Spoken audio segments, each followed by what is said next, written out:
These are some of the photos that my tour manager took while we were on tour. I'm obviously too busy to take any pictures, so he chooses little special moments to capture, and that's the beautiful sofa backstage in the dressing rooms at the Civic Hall in Broxbourne. And that would fetch a pretty penny on eBay.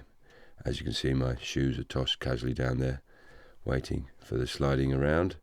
It's just a little glimpse into what people think is a glamorous world. That looks more like some kind of addict's drop-in centre sofa, doesn't it?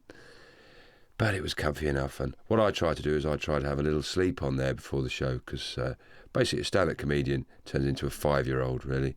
When they're on the road, they're always trying to get a little bit of sleep wherever they can. So I would have nestled down there and tried, and I might have got 10 minutes or something before the show. Don't know where this is.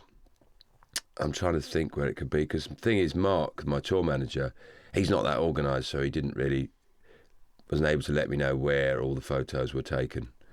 But it looks like one lovely old Matcham Theatre somewhere. Could be Newcastle, could be York, might be York. Doing the sound check, obviously nobody in the boxes.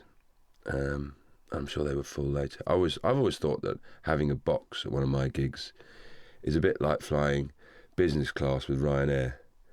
That's actually a line I do if anyone's in the box. I just look up, say that. People think, wow, he's really, just coming up with stuff out of nothing. I'm not.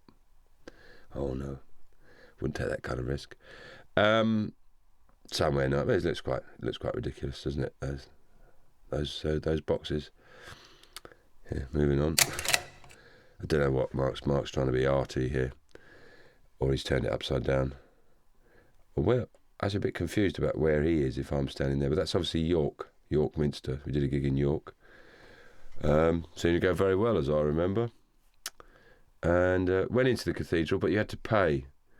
And I don't know, I think something about handing money over in a church just still seems a bit wrong to me.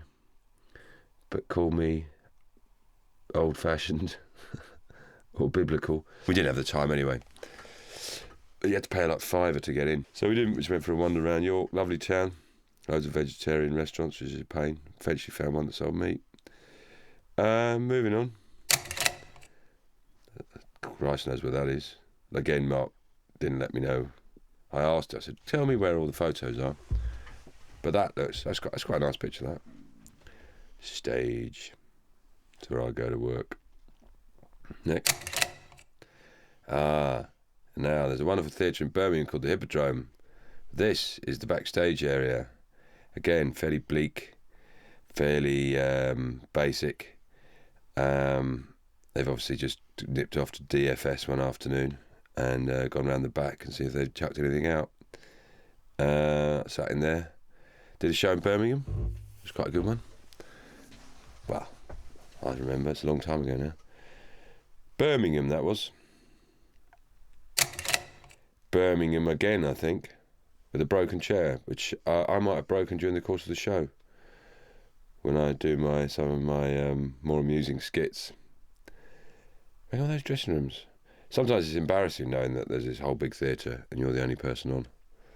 You think they have ballet companies in this place who would use up 30 dressing rooms, and there's just me going la la la la, spargle argle argle. But people seem to enjoy it.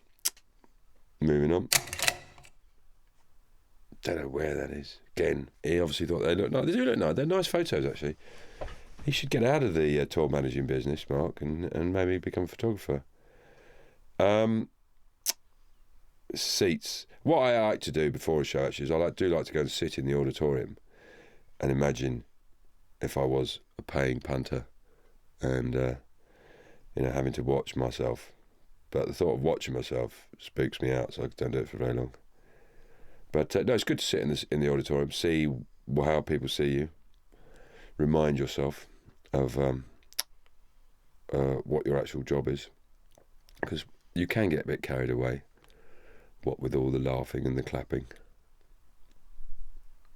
Moving on. That's Middlesbrough Town Hall. Great audience, but terrible room. Big, long, echoey room. Beautiful old building. An old style civic hall. I remember Middlesbrough.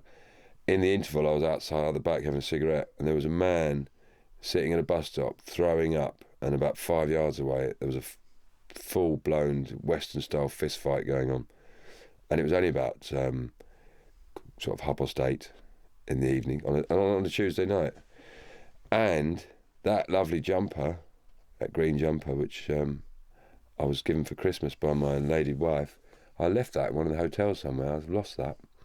That's one of the casualties of touring.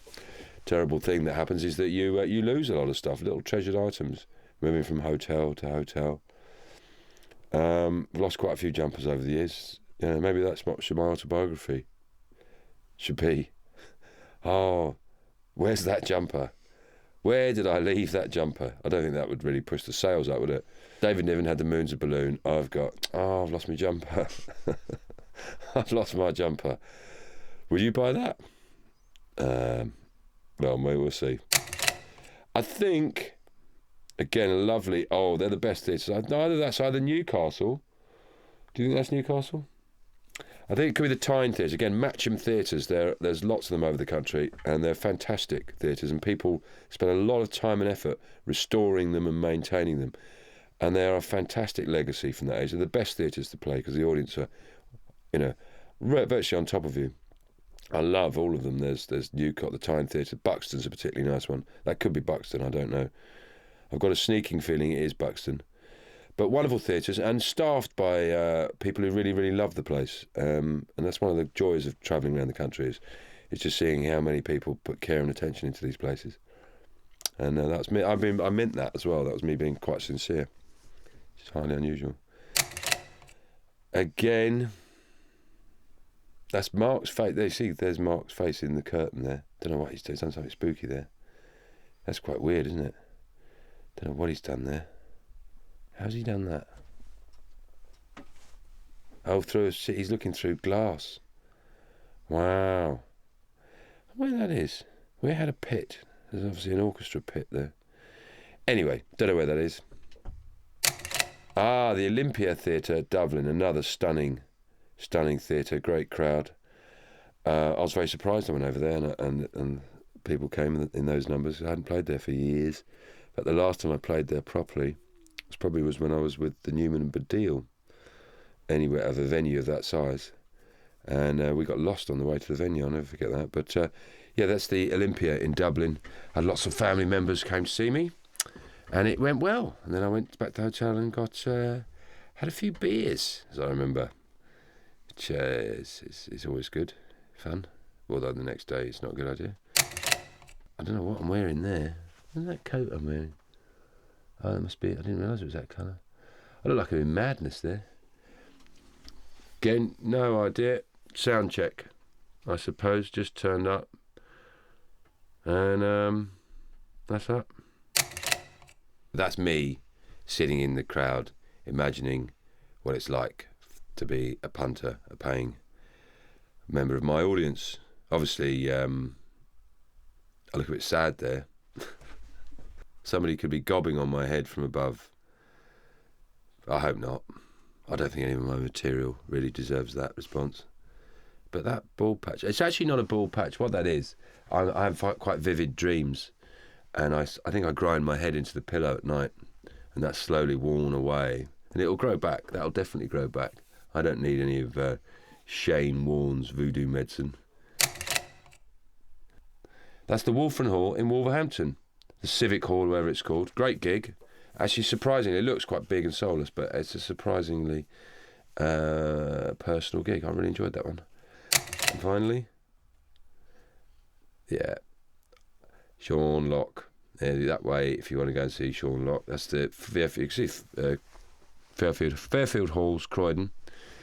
And I've seen my name up in lights. I've seen it on posters. I've seen it on TV credits. But to have it chalked up like it's a bit of railway information, that's a good feeling. And now I remember that date. That was the 28th of April, 2010. I'll never forget that day. And they're really, really heavy on the no smoking there. They really want to press the image home, press the idea home. Got 2 stickers, just in case you didn't see one. But that was a good gig. That was a cracker, that was. I mean, I know I'm saying that myself. It's not really my job to say that. But very pleasing. And there we are.